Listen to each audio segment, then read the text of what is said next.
juillet 1954, les accords de Genève mettaient provisoirement fin à la tragique guerre d'Indochine qui en était à sa 8e année. Le Sud-Vietnam était attribué aux nationalistes. Le Nord revenait au gouvernement communiste du Viet Minh.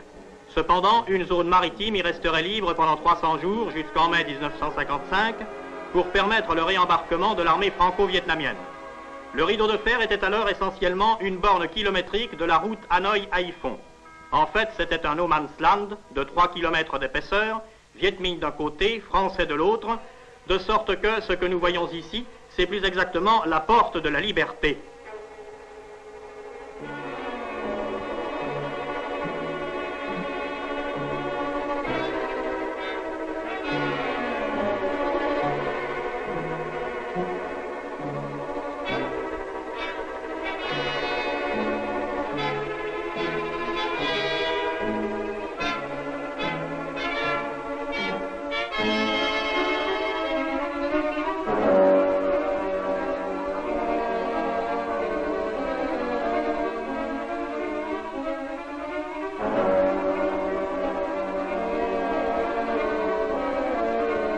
Pas de gardien vietnamien au rideau, le gouvernement nationaliste ayant refusé de reconnaître des accords qui consacraient la coupure du pays en deux.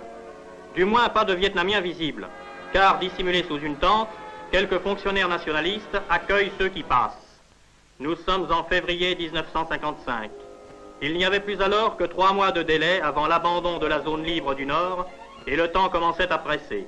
Un drame de portée mondiale se jouait ici. Un de ces grands dérangements comme l'histoire nous en offre de loin en loin des exemples.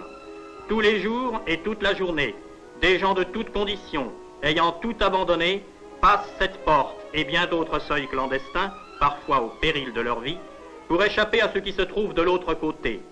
À la fin du mois de mai 1955, près d'1 million de Nord-Vietnamiens ont ainsi quitté leur pays, sachant que c'est la gêne et même la guerre civile qui les attend dans le Sud. Un bien leur importe plus que tout, la liberté. Pour elle, dans la froide grisaille de l'hiver tonkinois, un peuple entier s'est dirigé vers les chemins de la mer. Depuis Haiphong, des voitures viennent chaque jour au-devant des fugitifs. En attendant l'heure du départ, certains joueurs enragés, sitôt la clé de la liberté en poche, risquent les quelques bonnes piastres qu'ils ont pu arracher à la vigilance des gabelous Viet Minh.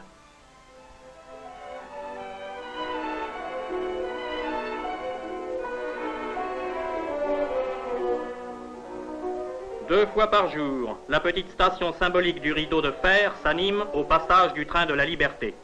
On pourrait tout aussi bien l'appeler le train du trafic, car là où se trouve un rideau, se trouve également la possibilité de réaliser des affaires, à ses risques et périls, il est vrai. C'est ce qui explique que le train est presque aussi bondé dans un sens que dans l'autre.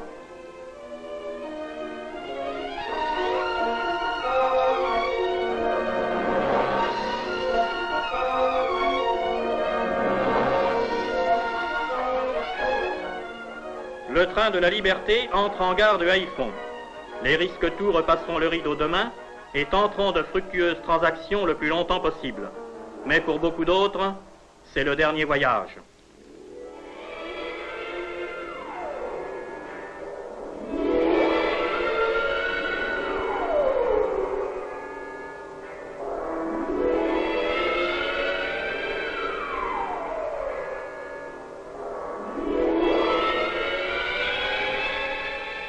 Un malheur.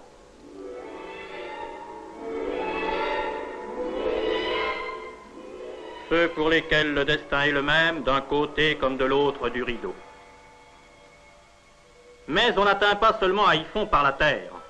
La corvette La Gracieuse s'évanouit dans le brouillard blanc du février tonkinois. Quelle est cette jonque fantôme? Fugitif? Chasseur de fugitifs? Ou simple pêcheur?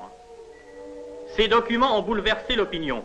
Sur le banc de sable de Trali que la mer commence à recouvrir, plus de 2000 personnes implorent, somment le ciel de les sauver et le salut viendra. Ces invraisemblables embarcations faites de planches ficelées de fibres de bambou. Cette nuit où une de nos unités fut accostée par une petite jonque chargée à couler de 160 fugitifs. Cette corvette qui traîne sa chasse de la journée. Un nom demeurera attaché à cette dramatique épopée, celui de l'amiral Kerville, dont les vaisseaux ont sauvé de la mer plus de 30 000 fugitifs. Le grand port du Nord-Vietnam, entièrement conquis sur la base, est en train d'agoniser comme l'a fait la capitale Hanoï 6 mois auparavant. Le trafic des artères est déjà comateux. Tout sent le départ.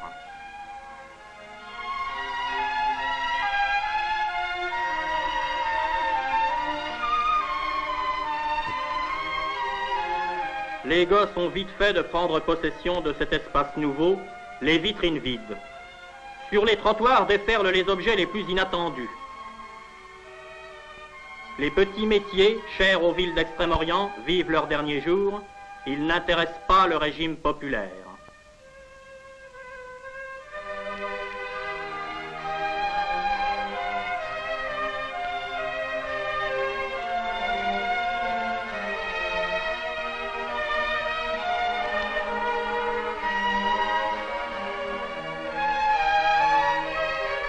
Les nationalistes ont couvert les murs de slogans et d'affiches qui sont autant d'invitations au voyage.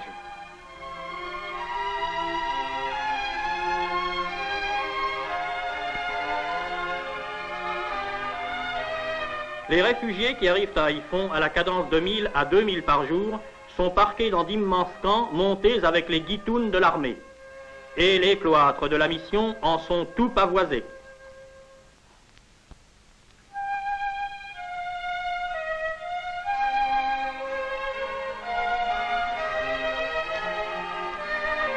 On trouve de tout dans ces camps, des riches, mais surtout des pauvres.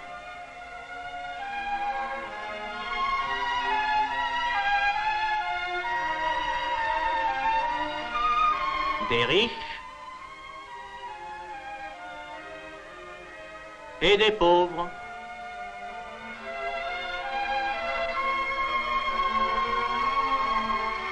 On tue le temps comme on peut, en attendant. Il y a des as qui, fendant, l'ont une canne à sucre d'un seul coup de coupe-coupe.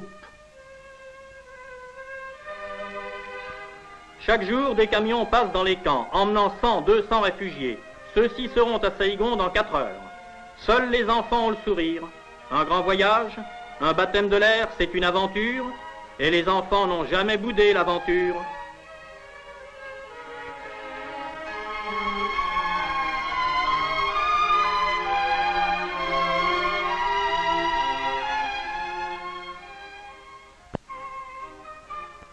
Mais une fois ou deux par semaine, une centaine de camions et plus font d'un seul coup le vide dans les camps. La marine française se charge du transport depuis Haiphong, dont le port envasé ne peut recevoir les très gros vaisseaux, jusqu'aux eaux profondes de la baie de Halong.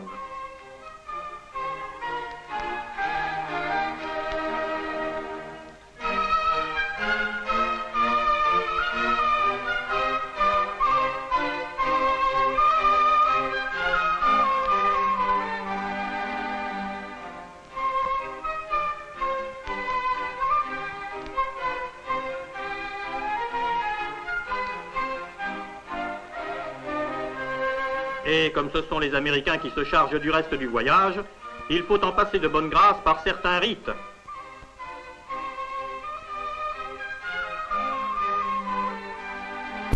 La femme de l'amiral Kerville est elle aussi de tous les départs et dirige avec entrain l'équipe sociale.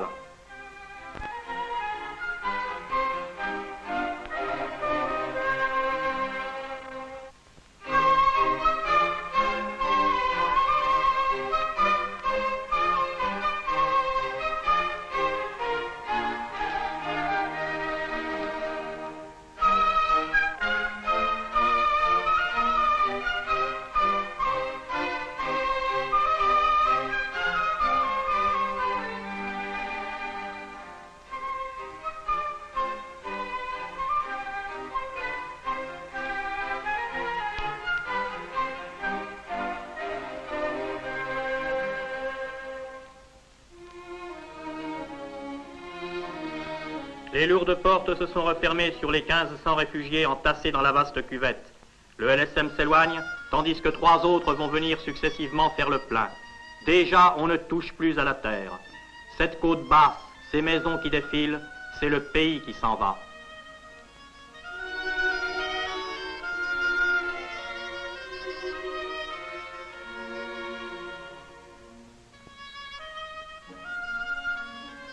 au milieu des fantasmagories de la baie de Halong, le grand transport de troupes USNS Marine Serpent est apparu.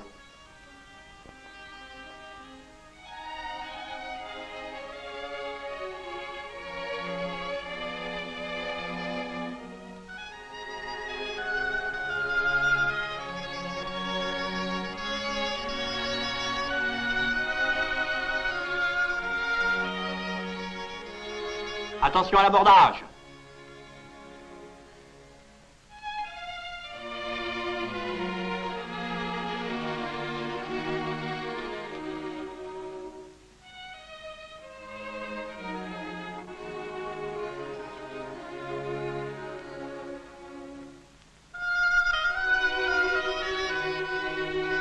Et maintenant, transvasement des LSM dans le grand transport. L'opération prendra toute la journée.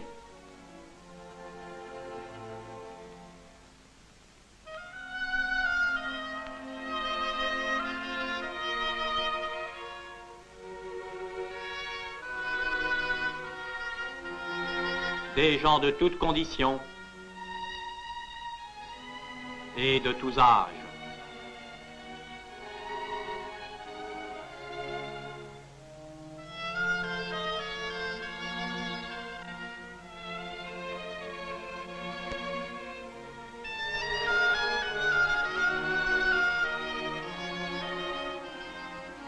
Pratique, artiste,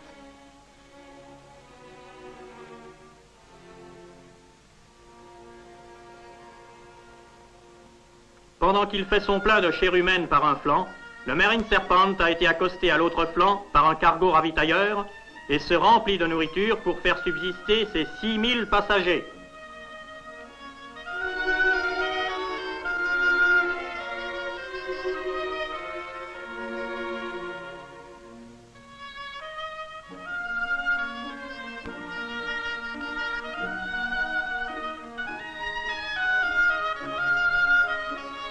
Tandis que de surcroît, les pêcheurs de la baie viennent également proposer leur plus belle prise.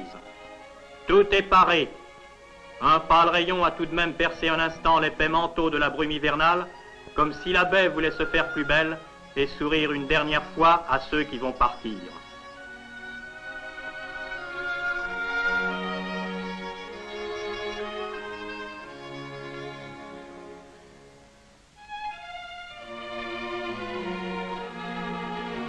Le lendemain matin, un soleil aveuglant s'est levé, et l'extraordinaire navire vogue vers leur midi, avec son équipage de ricains disparates, hauts en couleur, chahuteurs, sympathiques.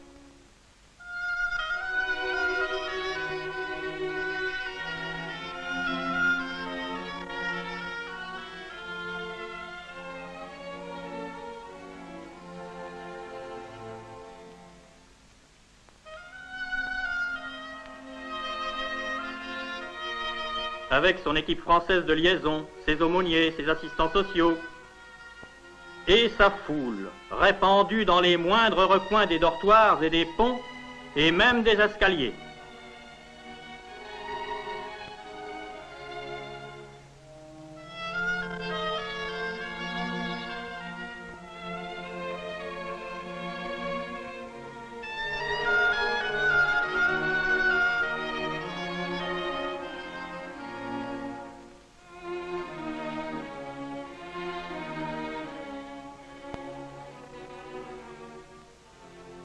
Et chacun se retrouve tel qu'en lui-même, nos enragés joueurs.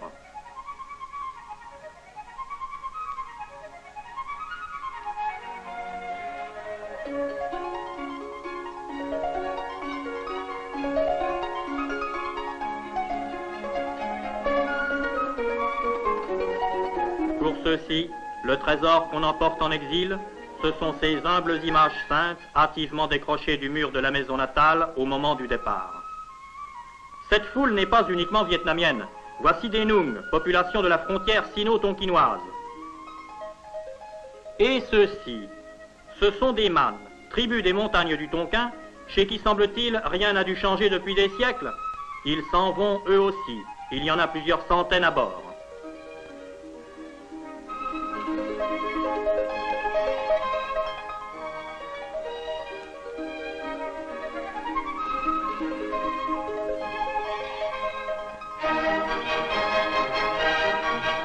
Ça n'est pas une mince affaire de distribuer équitablement la pitance à une telle multitude répandue en un aussi parfait désordre.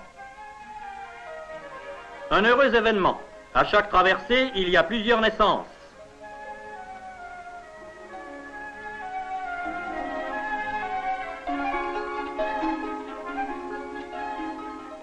C'est gentil.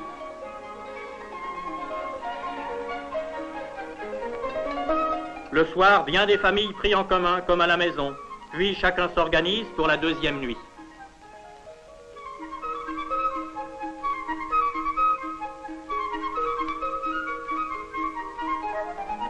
Le lendemain matin, le cap Saint-Jacques est en vue.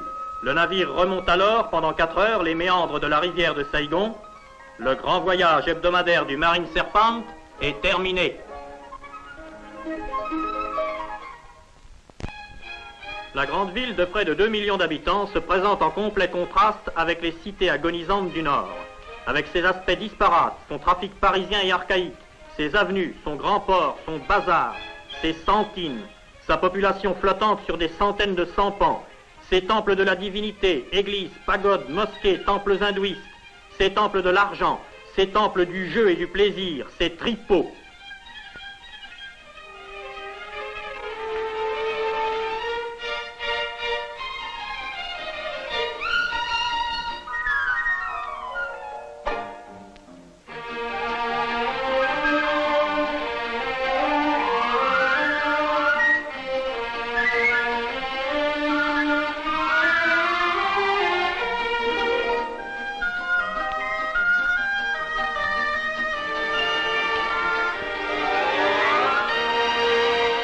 La grande ville, trop occupée de ses propres affaires, accueillera d'abord avec indifférence ces centaines de milliers d'arrivants, et sera longue à s'apercevoir qu'il doit tout de même se passer quelque chose d'anormal là-haut.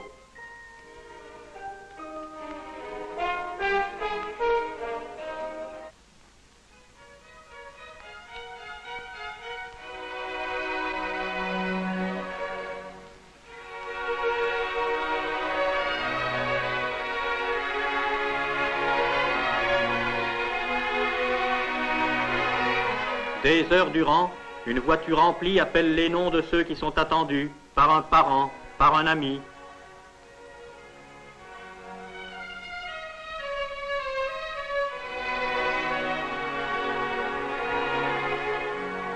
De nombreuses délégations viennent saluer les arrivants.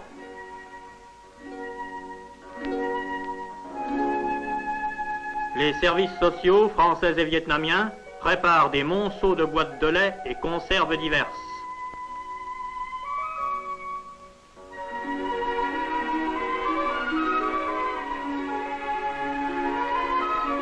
Aujourd'hui, la manifestation a pris une ampleur particulière, car on attend un visiteur illustre, le cardinal Spellman, archevêque de New York.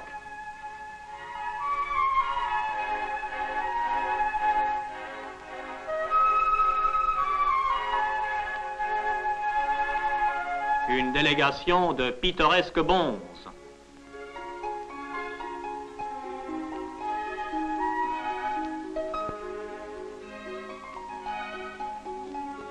Et une autre de non moins pittoresques vieux curés.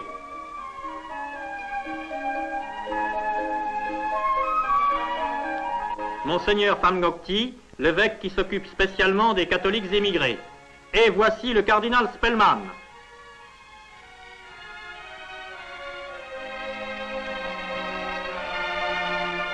Un maladroit ayant fait tomber une pyramide de cigarettes destinées aux réfugiés, le cardinal aide le plus simplement du monde à réparer le malheur.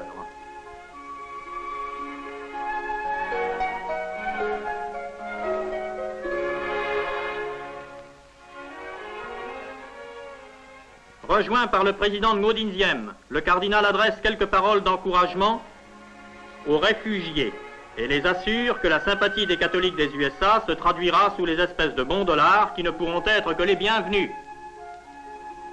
Tout cela n'empêche pas le petit commerce d'établir dès avant le débarquement un premier contact entre les arrivants et les Saïgonais. La longue opération du débarquement est commencée. Pour observer ce phénomène dont l'ampleur commence à étonner le monde, les plus grands journaux ont dépêché leur crack, Graham Greene, envoyé du Sunday Times et du Figaro littéraire.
les jeunes gens de bonne volonté font la chaîne et se passent tour à tour des gosses, des ballots, des vieillards.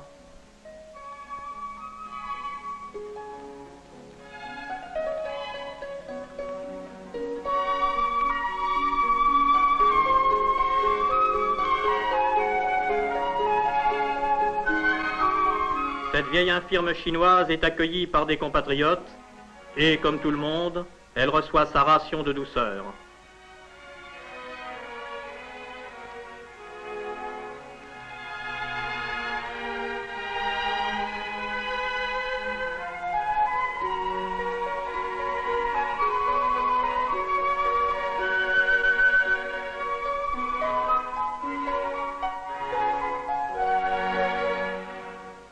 Ce gosse a tout de même pris la précaution d'amener du Nord un peu de viande sur pied, mais il est des détresses qu'aucun service social ne parviendra jamais à consoler. Les Nung, reconnaissables à leur type et à leur costume plus spécifiquement chinois.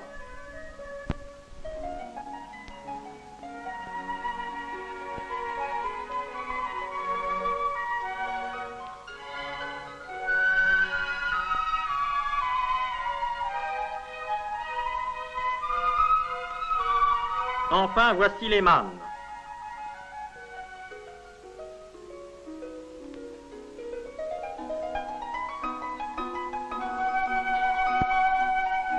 Quel cataclysme a bien pu égarer sur les quais de Saigon cette princesse des montagnes du Nord.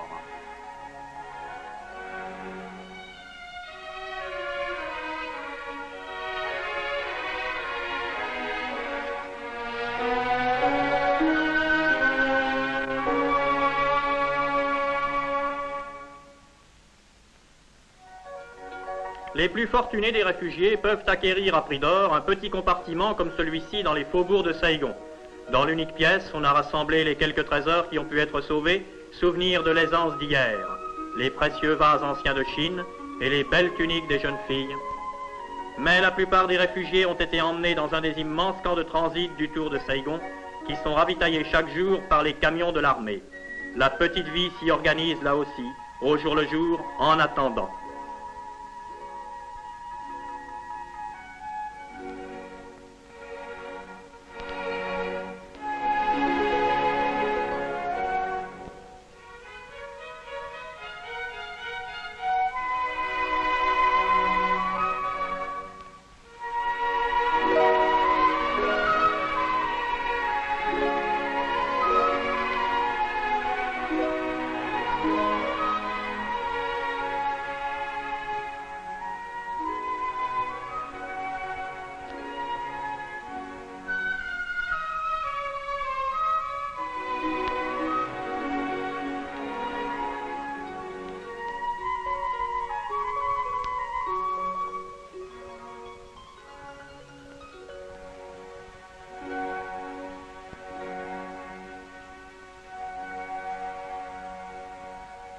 Puis un jour, on part vers d'autres horizons. Les mannes sont pris en charge par le père Maillot. Il les ramènera vers les montagnes, leur habitat de toujours. Avant leur départ, ils reçoivent la visite du cardinal Gilroy, archevêque de Sydney, venu à son tour apporter aux réfugiés du Nord-Vietnam le salut et l'aide des catholiques australiens. Ceux-ci étaient pêcheurs. Les voilà transplantés en pleine forêt. De l'eau, un petit puits en donne chichement. Mais l'artisan né qu'est le Tonkinois entreprend alors de fabriquer en miniature ce qu'il construisait naguère sur les grèves de la baie de Halong.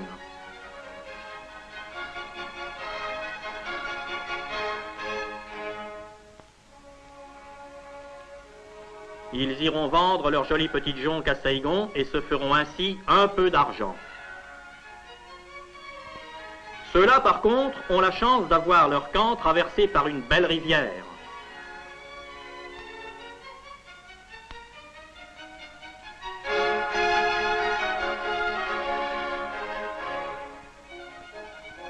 Cependant que partout, on commence à s'organiser.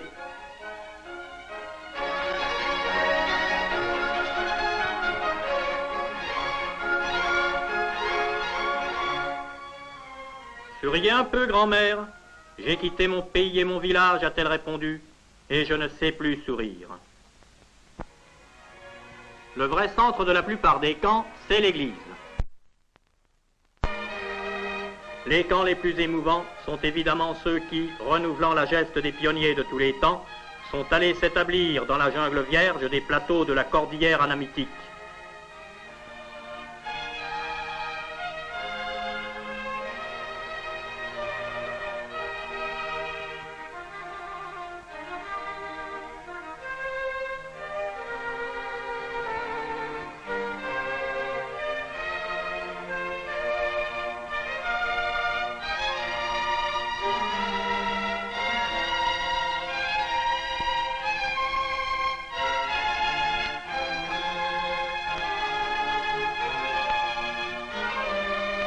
Mais la jungle va connaître de nouveaux arrivants.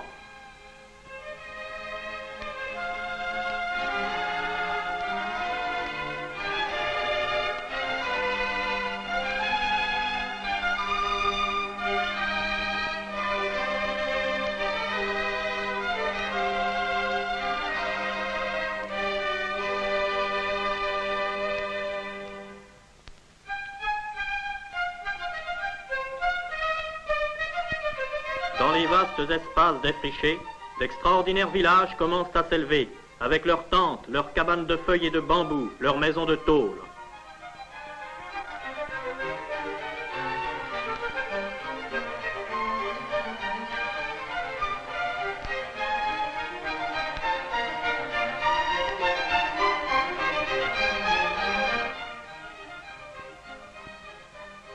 Premier bâtiment municipal, le hall d'information, qui n'a malheureusement pas toujours que de bonnes nouvelles à annoncer.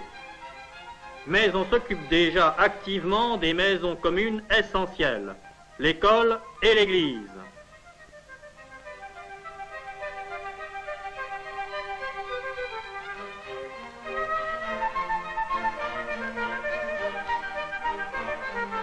Ainsi, désormais, c'est à l'ombre du pignon de la modeste église que s'étendra le cimetière des voisins, avec ces urnes qui y sont déposées pour servir de siège à l'intention des âmes défuntes. Car il y a les voisins, pas mauvais bougres, mesdames un peu farouches, qui sont ici chez eux. Et le jeune chef du nouveau village des pionniers chrétiens se préoccupe de nouer avec eux des relations de bon voisinage. Bonjour, grand chef. Tiens, qu'est-ce que c'est que ce type-là? Il en a une touche. Enfin, bonjour quand même. Oui, ça va. Quelle manie ont-ils de tout emballer? Ils s'emballent dans de la toile et il faut qu'ils emballent même leur tabac. Enfin, sachons nous montrer compréhensifs vis-à-vis de ces mœurs étranges. Ça me fait rien tout de même. Avouez que pour le costume, nous autres moilles, nous avons résolu la question d'une façon autrement plus simple et autrement plus astucieuse. Ah, il est gondolant. Mais le jeune chef chrétien emporte en gage de confiance et d'amitié l'arbalète du chef sauvage Moy.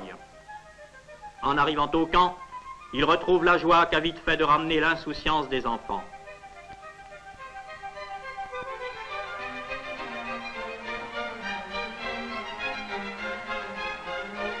Et la vie reprend le dessus. On fait connaissance avec cette terre si jaune, si sèche, si différente de la terre rouge et grasse du Nord. On voit ce qu'elle peut donner. Un peu d'élevage aussi. Et l'eau qu'il faut aller chercher au ruisseau.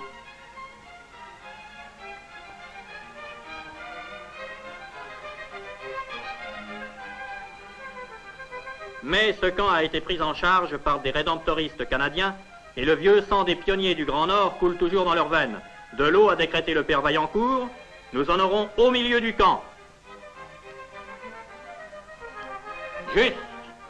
Vous êtes fatigués, mes gars, mais bientôt nous aurons ici de l'eau bien claire et bien à nous. Et lorsque le soleil décline vers les crêtes, le grand murmure des prières monte de toutes les maisons. Ce qu'ils ont vécu au cours de ces derniers mois, ils s'en souviendront toute leur vie.